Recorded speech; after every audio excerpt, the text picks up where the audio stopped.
لوجان بول عمل كل حاجة غلط تقريبا وتدعو للفشل ومع ذلك بينجح.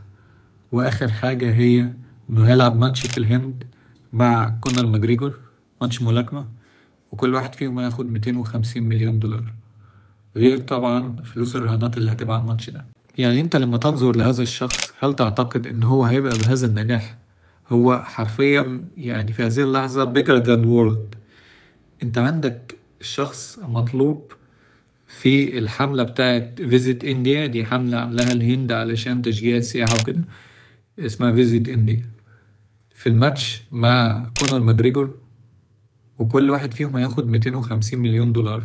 ده جرانتيد. من أول الفيديو اللي عمله اللي سبب مشكلة على يوتيوب ووقف شوية، بعد كده رجع ببودكاست ورجع بالماتش مع كي اس اي، فجأة قال لك أنا بوكسر ناو وبعمل بوكسنج، وبقى بيلعب بوكسنج وفعلا لعب ملاكمة كتير.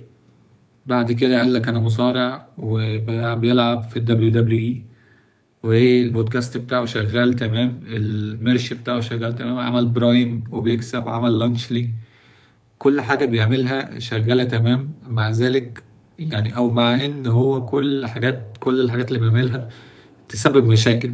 يعني ايه 250 مليون دولار جرانتيد؟ انا الموضوع ده لسه مش مستوعبه. لو تلاحظ كل اليوتيوبرز او كل الكرياتورز بيتجهوا للهند، ليه مليار و300 مليون انسان، يعني ده ايزيلي كده ماركت انت ممكن تدخل تلم منه 200 300 مليون عادي جدا، وبيفهموا انجليزي، مش هيبقى فيه اي غرابة لو سمعوك باللغة دي. وممكن تعمل دبلجة أو ترجمة لفيديوهاتك بالهندي وهيفهموك برضو. فأنت ماركت جامد جدا. يعني أنت يعني أنا عايز أعرف لو حد يوصلني بالهند أخد 50 60 ألف فولورز من هناك، أنا تمام.